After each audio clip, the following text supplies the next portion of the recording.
समझ नहीं आ रहा अपने सैलरी इंक्रीमेंट का क्या करूं। बेटा इतना क्या सोच रहा है? अपने म्यूचुअल फंड्स के एसआईपी का टॉप अप करा ले। This is the right time. क्या? समझ में नहीं आया। बेटा इतना क्या सोच रहा है? अपने म्यूचुअल फंड्स का एसआईपी टॉप अप करा ले। This is the right time. आप समझा।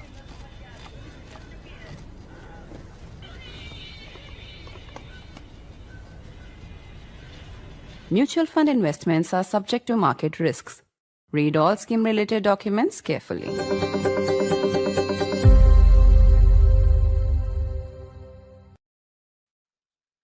It has now been officially confirmed that the blast that took place in the capital in the Red Fort area was the result of a car-borne suicide bomb attack.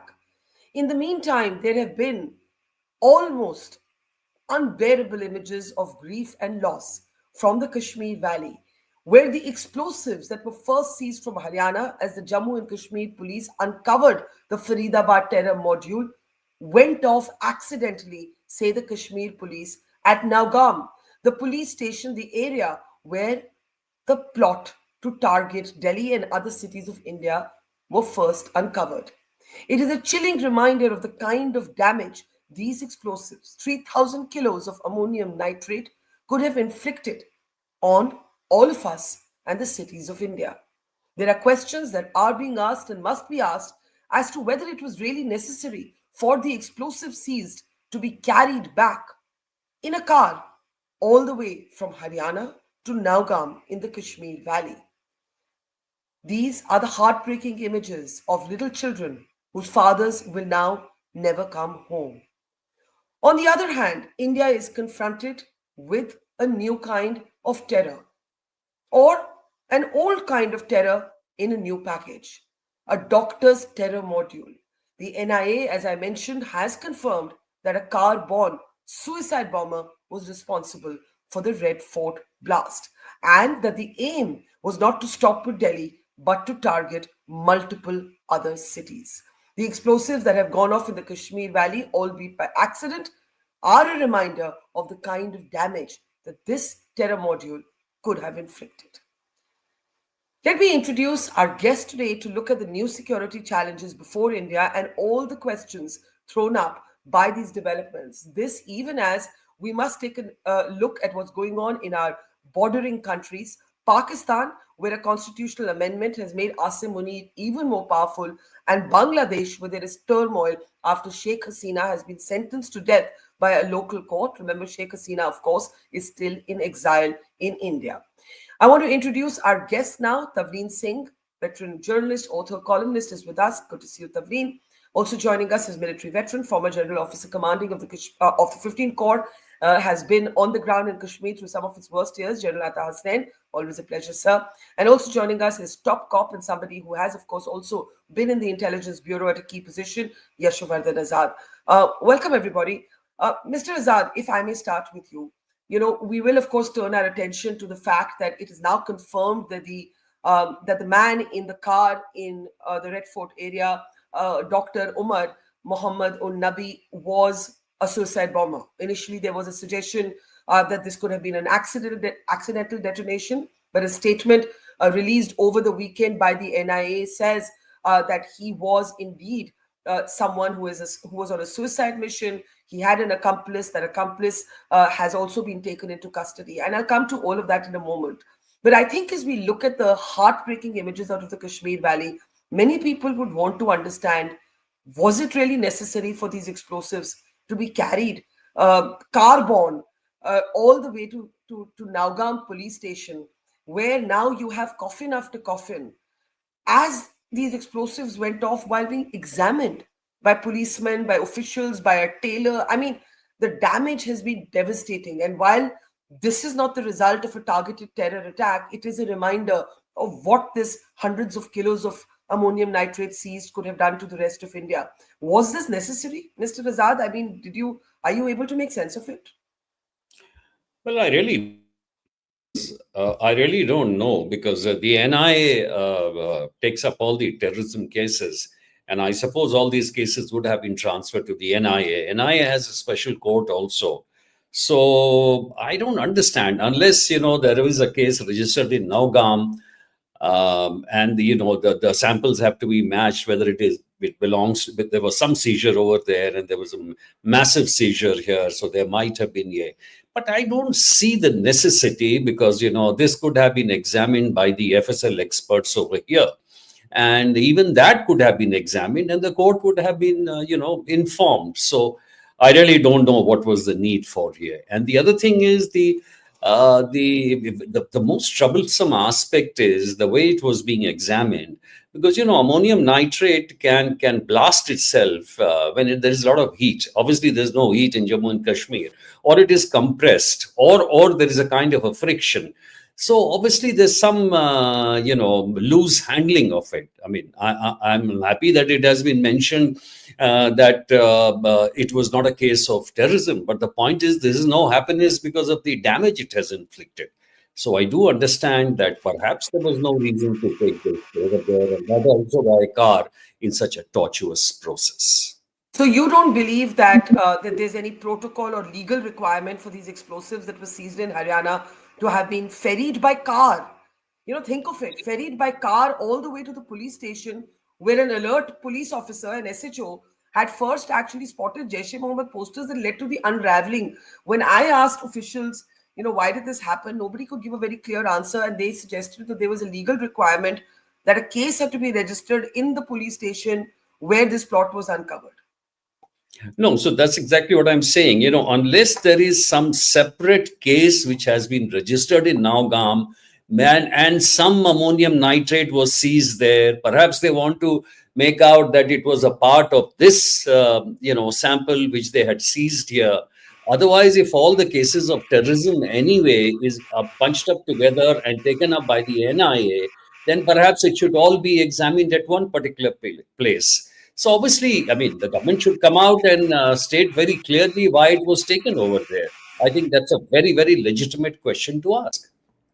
General Hussain, as you look at the heartbreaking images that have emerged from the Kashmir Valley over this weekend, in many ways in the last few days, we have seen the kind of dualism that people like yourselves, Tavleen, who has reported on Kashmir for years, me, Yasho, we've always seen this in the Kashmir Valley. There is the doctor's terror module. There is the ecosystem that enables the kind of suicide bomb mission that Dr. Omar was on. And then there is the Jammu and Kashmir police who actually busted this.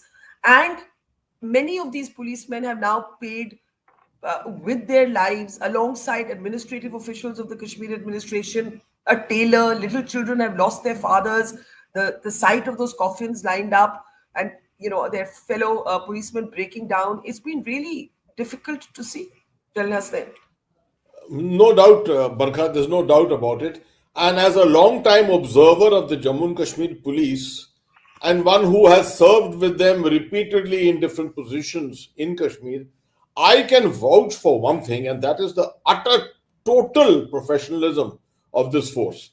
I am on record, even writing in the Indian Police Service magazine, that I treat myself as a virtual ambassador, a brand ambassador of the Jammu and Kashmir police, because I have not found a police force as professionally oriented as this has.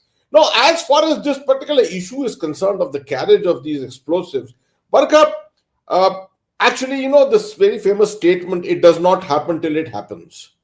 That is what is really almost applicable here.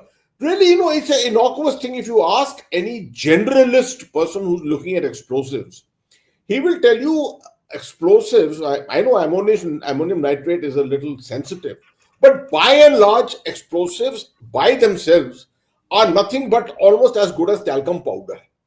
When you put a flame to explosive, it doesn't burst, it just burns, right? But if you put a detonator, the moment you create a shock wave, that is what gets explosive into its true form. And that's how the explosion takes place. So as long as you're transporting explosive minus detonators are far away from it, in most cases of explosive, you can do it. It's not really a great something very negative as such. But now that it has happened, and earlier we were talking about an accidental detonation in Red Fort, and then again now we should speak about the accidental detonation here. When you put two and two together, now of course they've gone and said that the actual event at Red Fort was a professional suicide bombing and not just an accidental case. But the nature of this particular explosive ammunition nitrate, Yashovardhan Saab just said that it can be very sensitive. There's no doubt. We are aware of the fact that the same explosion took place in Beirut with ammunition nitrate, if you remember. And there also it created hell, absolutely. So it is a sensitive explosive, but I don't think any special regulations, instructions exist even in the Indian Army on the transportation of this. What I would be concerned about is that once you take explosive and store it anywhere, first of all, it is an explosive recovered from someone, you must store it well away from populated areas. That's the principle we follow in the armed forces normally. That you keep it away, take it to ammunition depot and keep it under wrap somewhere, under some, heavy coverage or something like that. So that just in case if something happens to it, it doesn't create an accidental issue with you. But obviously, knowledge of explosives is not something which is across the board, people are proficient with across the board. And this sometimes leads to these accidents. When you say that you can focus or you can vouch for the professionalism of the Jammu and Kashmir police, I think you're absolutely correct. But when you look at the lives lost during this time, very quickly before I come to Tavleen Singh, do you agree with Mr. Razad that there was no need to ferry these explosives at all from Haryana in a car all the way to Naugam in Kashmir? Yes, I know that is something which is questionable. It should be taken under some kind of. I'm sure it was taken under escort. I'm not even certain whether it was actually taken in a car. It would have been taken in some kind of a van. Some kind of a protection would have been attached to it. So we really don't know the details of that. Nothing of that has been really revealed. So it may be premature on my part to really comment on that. Okay, let me bring in Tavleen. Tavleen, this is raising all manners of questions. We now have 2 or 3 points of information that are confirmed. It is officially confirmed that what happened in the Delhi Red Fort area was a suicide bombing. This is what the NIA is saying. Aides of Dr. Omar Mohammed have been arrested. Alongside, we see this terrible tragedy play out in Kashmir, where the DGP, the Director General of Police, has said on record that there was no terror dimension other than the fact that these explosives were seized as part of a terror module bust up. What goes through your mind? I mean, in many ways, these are the dual realities of Kashmir. The terror ecosystem operates in Kashmir. The men and women who crack down on it are also Kashmiris. These are some of them who've lost their lives in this tragedy. Okay, look, I'm no policeman or security expert, but I knew KPS Gill very well in the years that he, was ending the terror in Punjab. And the one thing that I remember very clearly that he said was that you have to train policemen in counterterrorism, that the ordinary policeman needs to be used for counterterrorism because he's the guy who actually is in touch with the people in the village and intelligence gathering, for instance, handling explosives, all of that sort of thing. Now, you're not going to believe this, but after 26/11, you would imagine that the Bombay police, the Maharashtra police, would be trained in counterterrorism, that there would be some sign that they had been retrained for this very specialized kind of duty. It hasn't happened. What we do after every incident of this kind is just forget about it until the next one happens. Something very careless obviously happened at that police station. Something, because, the point is, as General Saab was just saying, you need a detonator, but I don't know about explosives. There was no detonator in the suicide bomber's car either. So is it some new kind of explosive? If the police would decide to to confide with in the with the people, to have a media briefing officially and say, look, this is what happened and this is what we're doing. Why are they so reluctant to actually come forward? Because our safety is involved. You would imagine that they would have learnt by now that you have to have a proper media briefing so that more people don't die out of some careless incident. You don't see that happening here. So as far as I'm concerned, I really think that, I mean, it's a bad thing to say in the face of such a tragedy, but, was it carelessness? Mr. Azad, was it carelessness? And again, actually, the one police force in India that has a very, very granular experience in counterterrorism is the Jammu and Kashmir police. So, actually, this incident really shocks me because the Jammu and Kashmir police has battled terrorism, dealt with explosives, dealt with IEDs, handled explosives from the 1990s. This is really startling what has happened. Obviously, it is carelessness. I mean, there are no two ways about it. You see, the question is, and that's why I'm asking, there are two questions. One is whether it was necessary for the explosives to carry them over there. Because the NIA has a special court in Delhi. NIA has taken over the cases of terrorism. They are all bunched together, and they can go any place and take over the case.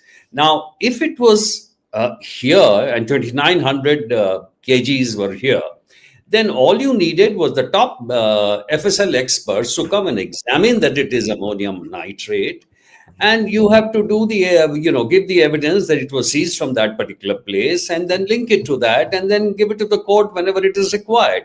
So why it was taken, I don't understand. If a sampling had to be done, it was easier to carry a little bit of sample from there to here. I don't know whether ammonium nitrate was also seized in Navgam, and they wanted to match the sample, whether that is from here or not. But for that, it is easier to get something from there. So there should be a clarity, and I have always maintained in such important things, there should be a briefing, and there should be a briefing by a responsible person at a 4 o'clock fixed time, so that everyone gets to know what has happened. You see, every time we are skirting around the issues. So what has the government said? The government has said, oh, it is not an act of terrorism. अरे भाई वो तो ठीक है. सवाल ये है जब इतने लोग मरे हैं, तो you have to say what happened. So, while they were handling, there were so many people inside, there were so many people outside. How can you imagine what is the need to keep it over there? What you have to do in such cases is to prove that the chain of custody is pure. That means where is the chain of custody start कि भाई इन्होंने seize किया, इनके पास है, उसको आप record करते रहिए, और उसके बाद then take the samples or match the samples. If you're doing it at night in a police station, and some people, thank God, went out for a cigarette break or something, so they were saved. The others got, lapeted in that. That's a very, very sorry thing, and action should be taken. So, do you believe that actually, I mean, it's a cruel question in the midst of such tragedy to place in front of the Jammu and Kashmir police, but who is accountable for this? Somebody is accountable. No, something has happened that we don't know, Mr. Azad. There is a missing piece of information here. I'll tell you something. The forensic science infrastructure, which the government has, pronounced in an elaborate form, will take time. That's the whole problem. We put the cart before the horse. We put check technology on a bullet cart, so it doesn't work. The first thing in this country also, we should have started with the forensics, with the prosecution. Instead, we started, with something else. So now with the you have in Navgam police station, nothing. I really don't know whether a special team went or it was doing it or not. It should have gone on a special plane. It should have gone with the special forensic staff. It should have gone with all the, wherewithal concerned. It's the most important thing if it had to go. So there is a mistake. Yes, of course, it's not malafide. There's no intention. There's no malintent. Yes, of course. That's what I'm saying. It's almost cruel. When you look at the devastation on the faces of those Kashmir policemen who've already suffered so much, and made so many sacrifices over the years, you feel almost cruel for asking the question, and yet one must. General Hussain, on this Naugam tragedy, before we zoom out to the larger security situation, any quick thoughts? I mean, it seems commonsensical what Tavleen and Mr. Azad are saying, that this, A, the explosives, did they really need to go? If they needed to go, how were they escorted? 3, such an experienced police force, such a professional, brave, courageous police force. And you look at these images and your heart breaks of these children who have no father who's going to come back to them. Needless loss of life now that it's officially been said this is an accident. Completely. Barkha, in the army, we have a system. When you are involved with something for very long, we assume in the army that you are going to get a little complacent, right? So most of our generalship believes in something that every year when you finish your collective training and come back to your cantonments, etc., 1 month, 2 months, you do a thing called back to basics. Many times people in the enthusiasm of doing their everyday job tend to forget the basics that they were taught to them. I suspect that Jammu and Kashmir Police only perhaps needs to revisit the basics once again, because it has been involved so deeply. That's why I said it's a hugely professional force. But in professional forces also, you need revisiting basics once in a while.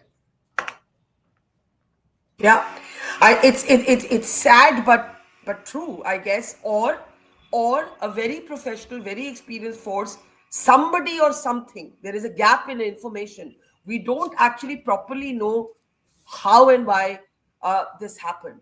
In the meantime, as I said, there is the larger ecosystem. There is the larger concern about this white-collar terror network, a gang of doctors, men and women, now confirmed a suicide bomb attack in the heart of the capital. And there has come a very, very contentious statement from PDP's Mehbooba Mufti, who says what happened at Red Fort is Kashmir's problems being presented at the door of the Red Fort. I'm paraphrasing, but I'm just going to play out the statement and then look at the fact that we now have official confirmation of a suicide bomb attack. Take a look. अगर कहीं पानी नहीं होता तो लोग सड़क पे निकलते हैं तो उसको भी एसएचओ जाता है, कहता है अंदर जाओ नहीं तो पीएसए लगा लूंगा. हर चीज के लिए पीएसए, हर चीज के लिए यूएपीए. ये जो दहशत का माहौल आपने बनाया, आपने दुनिया को बोला कश्मीर में सब ठीक हो गया, मगर अब देखिए कश्मीर का मुसीबत जो हमारी थी वो परसों रेड फोर्ट लाल किले के सामने बोल पड़ी. आपने वादा किया था कि आप जम्मू कश्मीर को सेफ बनाओगे, मगर आपने यहाँ की सेफ्टी तो दूर की बात है, आपने तो दिल्ली को भी अनसेफ कर दिया अपनी पॉलिसी से. आपको सोचना पड़ेगा. मुझे नहीं मालूम दिल्ली में ऐसे कितने लोग हैं, इस सरकार में ऐसे कितने लोग हैं जो संजीदगी से नेशनलिस्ट हैं. मुझे याद है मुफ्ती साहब ने एक बार मुझे कहा था, जब हम इनके साथ सरकार बनाने वाले थे और मैं थोड़ा सा तजब्जुब में थी और मैं रिलक्टेंट थी कि हम नहीं करेंगे ऐसा. उन्होंने मुझे कहा, वह तुम्हें मालूम नहीं है, वाजपेयी जी ने जम्मू कश्मीर के लिए एक रास्ता बना दिया है, जम्मू कश्मीर को खून खराबे से बाहर निकालने के लिए. ये बीजेपी वाले मुझे लगता है ये शायद नेशनलिस्ट हैं. इनको मुल्क का दर्द है क्योंकि उन्होंने वाजपेयी जी का दर्द देखा था. तो आज मैं उसी बीजेपी से कहना चाहती हूं, अगर आप में से किसी लीडर के दिल में दर्द है इस मुल्क का, क्योंकि खाली जब जम्मू कश्मीर में नौजवान पढ़ा लिखा डॉक्टर अपने ऊपर आरडीएक्स बांध के अपनी जान उड़ाएगा, उसके साथ कई लोगों को उड़ाएगा, तो मुल्क में तो कोई सेफ्टी नहीं है. आप तो सिर्फ हिंदू मुस्लिम करते रहोगे, आपको बेशक वोट मिलेगा. I'll start with you, General Hussain. This is worrying rhetoric that has returned to Jammu and Kashmir's politics. The fact is, of course, everybody can debate how did this happen, why did it happen, why was the Faridabad press conference announcing the fact that the module had been busted, why did it take place without everybody in the module being arrested? And by the way, that was not a J&K police press conference, it was a Haryana police press conference. But to say that Jammu and Kashmir ki musibat aapne Red Fort ke samne dekh li, I mean, it is, we're back to very dangerous political rhetoric in the aftermath of this awful terror attack, a suicide attack, we are now saying officially. Obviously, Barkha, this is a hugely political statement and expected to come at a time such as this. Everyone will want to make statements on this to sort of corner the central government and put the pressure on the central government, etc. I was, when I heard the first part of the statement, I was perhaps happy to see that a good understanding was there that urban terror of Jammu and Kashmir is perhaps now come back to Delhi and parts of northern India. That's the way I look at it from a professional angle. But to see it politically and to see it from another angle that everyday problems of Jammu and Kashmir have now been imported here because you are creating a communal situation, etc. I don't think this is the time. You need to talk about this. Let the agencies do their work at this moment. We have excellent commentators like Tavleen out here. They will write and they will make their points, sensitize the population, etc. But don't unnecessarily create a level of tension among people by making public statements on this at this time. Having said that, I fully admit that the issue of urban terror, something which we had virtually isolated. We never really had a major problem of urban terror except in the early part of the millennium when Delhi and Ahmedabad and places like that were targeted. But having said that, this issue which we had isolated in J&K has obviously crept back onto us. And it's happened with the purpose, it's happened with sponsorship from different elements. We don't want to name them, but this is a problem which is going to keep troubling us for very long. And unless we find solutions of better integration, this whole business of radicalization and de-radicalization, etc., unless we find answers to it effectively, I'm afraid this is going to be always on our head. Tavleen, I want you to come in. What did you think when you heard Mehbooba Mufti speaking? Do you know, I never agree with Mehbooba Mufti, but I agree with her this time. What she is indicating, and actually Mr. Azad wrote an excellent piece today in which he's pointed out what I'm just about to say to you. You need a reset in Kashmir. You know, it is a political problem along with a security problem, and they haven't addressed the political problem at all. There is a huge sense in Kashmir of being humiliated, not just with Article 370, but after that, you reduced a state to the level of a union territory. You've broken it up into bits. You haven't at all addressed the underlying political tension in that state. So, she's a politician. She knows it's a political problem. And, we're making this suicide bomber. That Delhi has always made with Kashmir, which is that they address... If I may ask you, we're talking now about a suicide bomber, right? We're talking about a suicide bomber. Yeah. We're talking about 3,000 kilos of ammonium nitrate. We can see with the damage caused in Kashmir, what kind of damage this could have caused to the cities of India. I think that while we can talk about a political reset in Kashmir, can we really, with all honesty, link it to, Islamist radicalism, which may take place anyway, with the fact that someone's trapped or was willing to kill himself and others with hundreds of kilos of explosives? I mean, when it comes to suicide bombing, does a political reset really tackle that? That's my question. I think it does. I think that in Punjab, I was talking to General Saab earlier before the show started. How is it that Punjab is calm? Because after KPS Gill handled the terrorism issue, there was a huge effort made to bring the Sikhs back into the... and there is still people like, what's that man's name who's in jail, who's the MP from Khadur Sahab?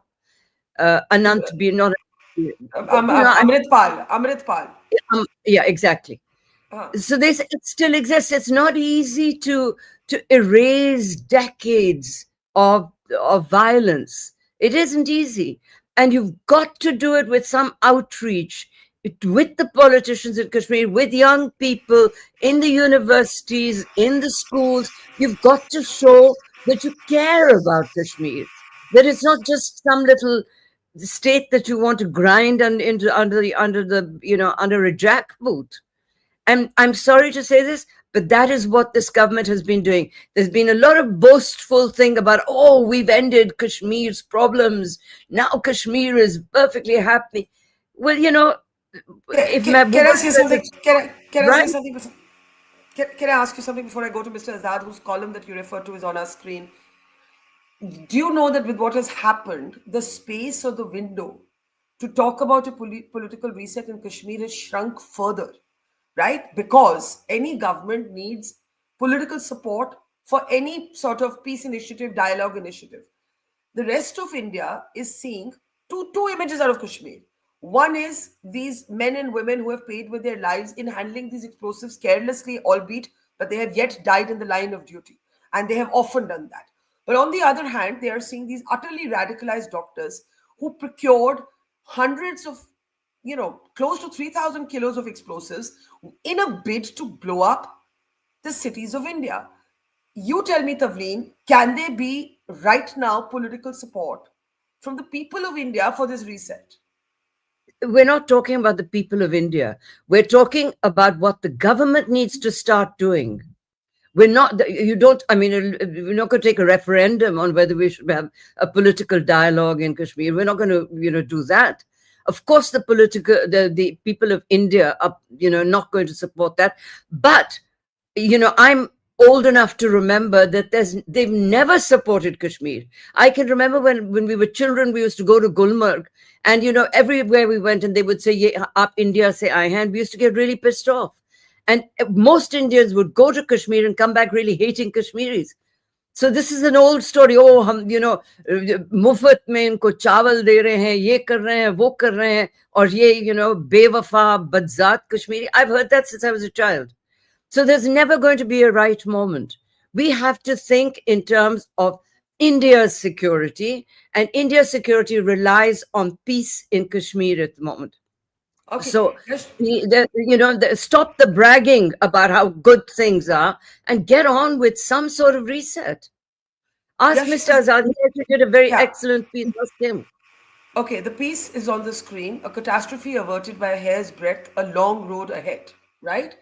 First, I think it's important to acknowledge how big the damage could have been.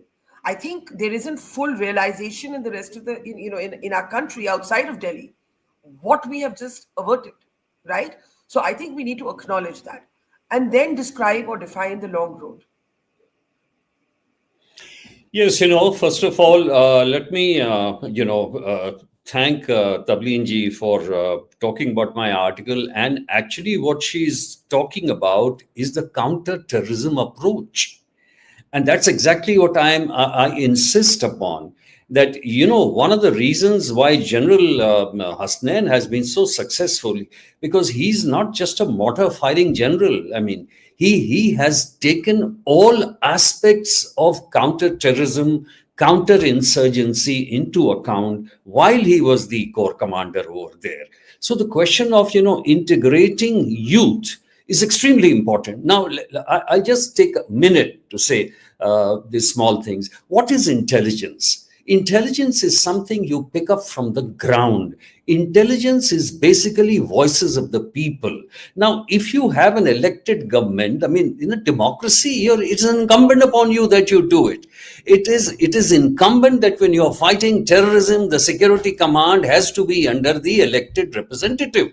It gives legitimacy, it gives confidence, and it gives a particular direction to the security forces, which cannot be otherwise by appointing some lieutenant governor or some fellow from outside. So the question is, in this particular case, what has happened is, you're absolutely right that in Kashmir, this is a time for this is not a time for a political reset, but political reset is a basic prerequisite for formulating a counter-terror strategy. And number two, yes, this radicalization is getting into all over the country. Again, I support Tavleen ji, because when she's talking about engaging, that's exactly what I meant. I said most of the chief ministers today are engaging only where the votes count. So they will go कि ओ ये area vote वाला area है तो यहाँ पे infrastructure की बात करेंगे, ये एरिया वहां पे है तो राशन कोड बनाने की बात करेंगे. But where is the engagement coming from the educated middle class, whether it's Muslims, whether it's the Hindus, whether it's the Christians? Where is the engagement coming with those educated youth? Because they are feeling out of the system, aloof to the system. In Bangalore is the same thing which is happening. So that's why I have said that in this particular thing, the security forces are doing a great job. There's no doubt about it, but you have to back them up. And it is not the job alone of the security forces. General Hasnain, a quick word on this, right? I know that when you were the corps commander, you were seen to be among those generals who actually believed in what Tavleen and Yashu are talking about. But since then, much water has flown under the Jhelum. You've had the abrogation of 370. You've had a new national security doctrine. You've had a different, till Pahalgam, a different sort of environment within the Kashmir Valley. Politics has changed. Statehood is not yet restored, right? It's a very different context. In this context, again, I will stress, the twin realities of Jammu and Kashmir have existed now for decades. The brave people of the police force and others who will be the first, to whom we owe thanks for the fact that these explosives were caught to begin with.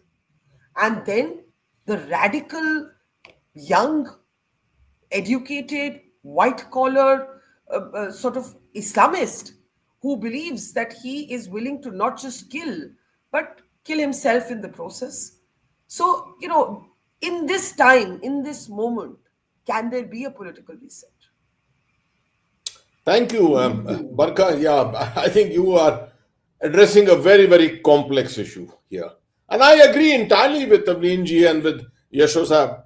This is the only approach that actually works, which really matters, and it works. Why I could do this in 2010, 11, 12 was that I realized that the only doctrine on which you can work is balance. You see, there was a broad understanding that 80% of violence and 20% of a little bit of outreach here and there is good to keep Kashmir stable. I tried to reverse that. I said, no, we have come 20 years, and in 20 years we have restored the situation to a great extent. Now we need to hold the periphery, ensuring that violence is minimized, and we need to do 80% of our efforts to go to the people, reach out to the people and do something and make them understand, and we need to understand them better. That was the process I started. A couple of people followed it up later on. A lot of people didn't agree with me and didn't do it subsequently. But I do think that that's the only way it can be done. That's the only answer. Because you see, you are not going to find a perfect situation. If you were in Northern Ireland or any other place which is an isolated area, you don't have a adversary sitting and carrying out a proxy war against you, you would have succeeded. But here, remember, it is a question of 2 steps forward, 3 steps back. This is exactly what keeps happening in Jammu and Kashmir. So for example, a political reset at this current time is next to impossible. What you have to look at is how to treat this sensitively, taking all quarters along. Now, all quarters mean a lot of people in the rest of India who have different mindsets, who do not look at the Kashmiris very kindly. You got to take them also along with you. And in a democracy, politically, that is a compulsion which you have to do. So more and more people reaching out to the rest of India, more balanced writings in the national media, more people going to Kashmir and reaching out there, preventing any out of imbalanced kind of statements from time to time, extremist opinion being expressed.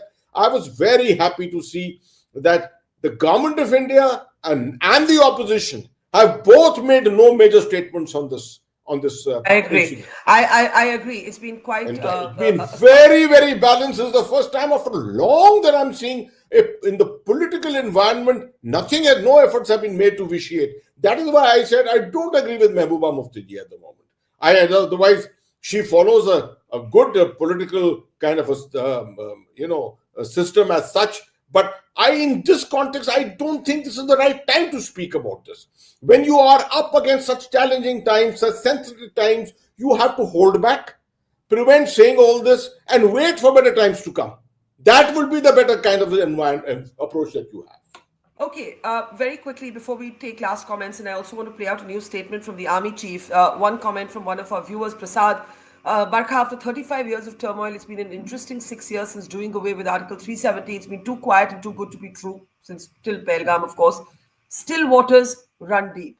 And I think that's the point, that that perhaps, all the while when there was indeed an improved security situation till the Pahalgam terror attack took place, there was a different environment in Kashmir. You did have an entire next gen being radicalized and being willing to do what we saw take place in the capital. Now, talking about the external dimension, we have two of our border countries in absolute sort of volatility. You have Pakistan reacting to a constitutional amendment that has made the courts of Pakistan weak and the field marshal and the army chief stronger.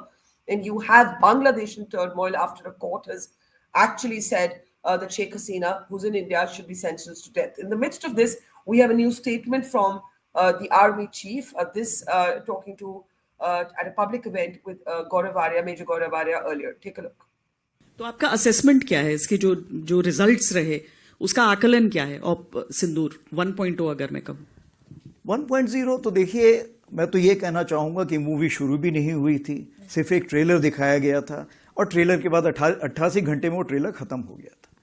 तो आगे आने वाले हालात कैसे होंगे, ये इसके बारे में हम पूरी तैयारी करके बैठे हुए हैं।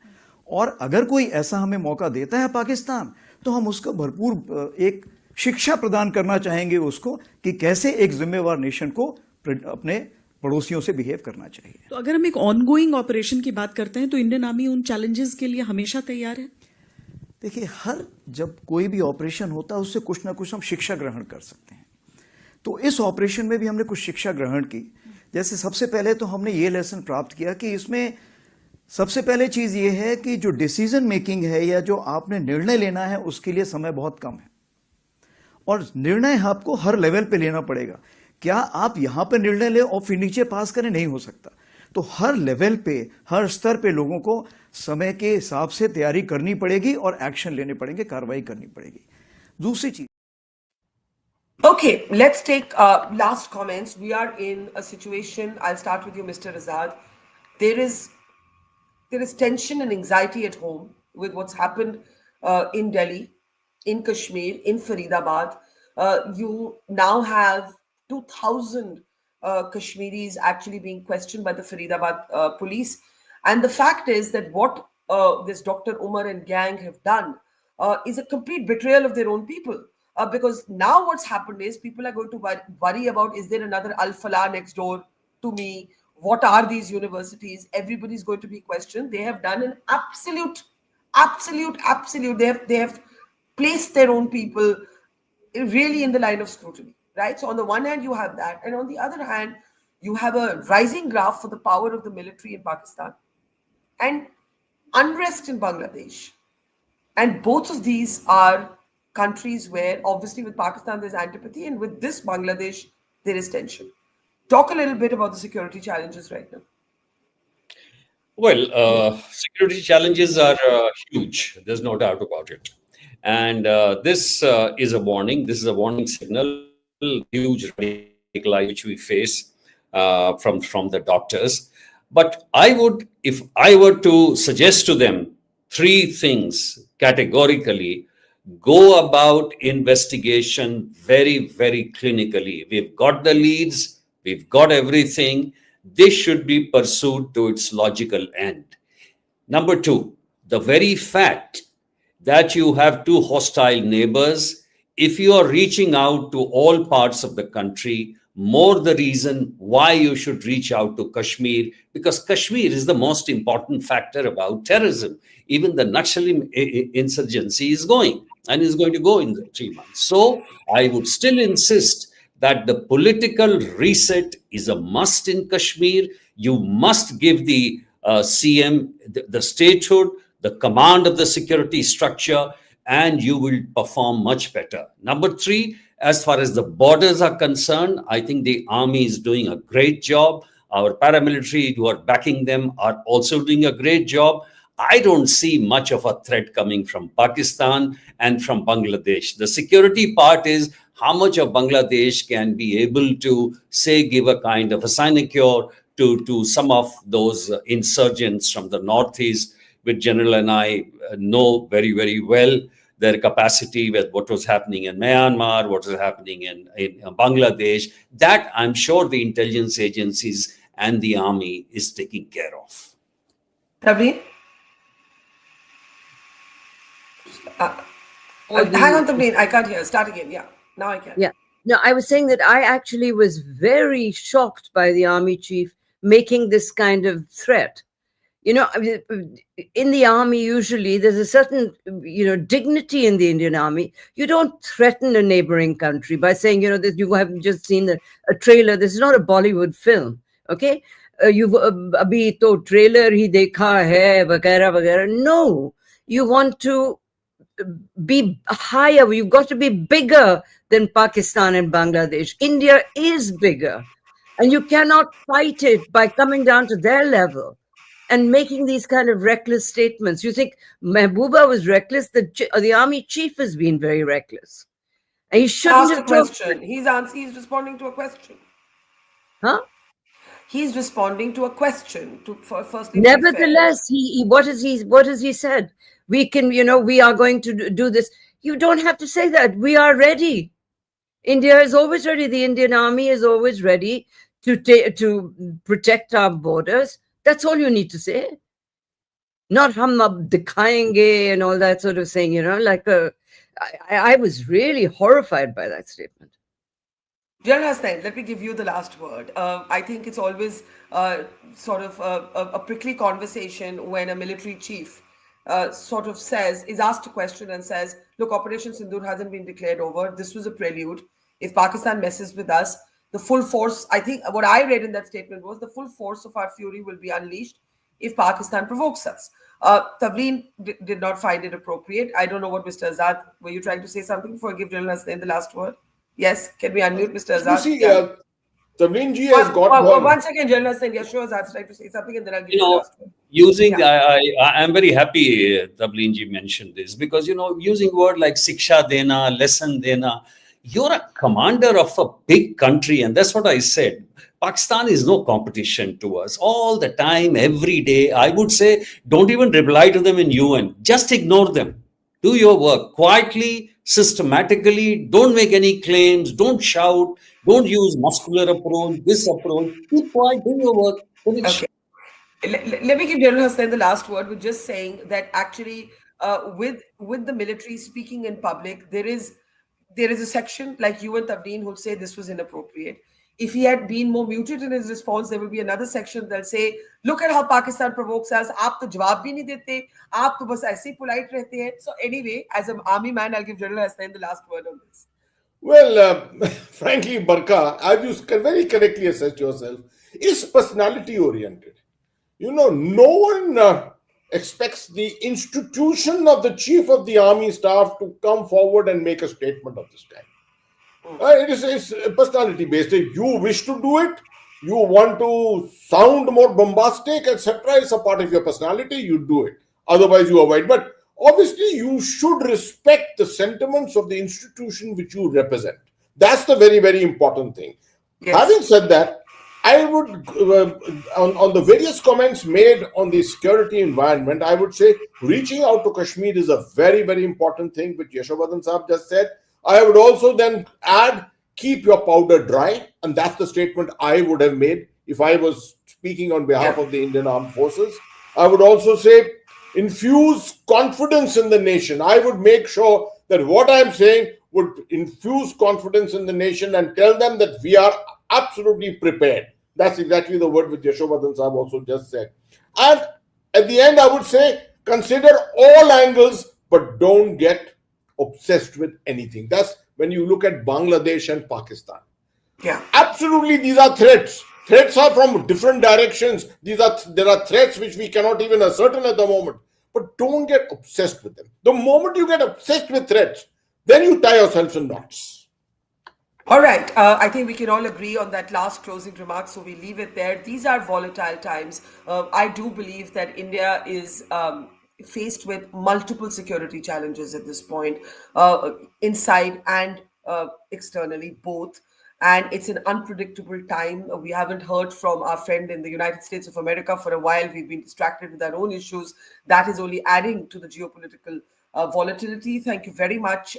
It's been a depressing week for Delhi, for Kashmir, for the rest of India to see what's unfolding.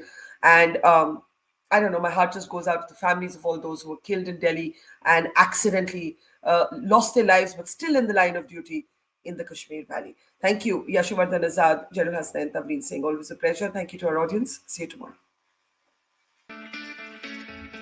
It's great to see you here. Thank you for watching our work.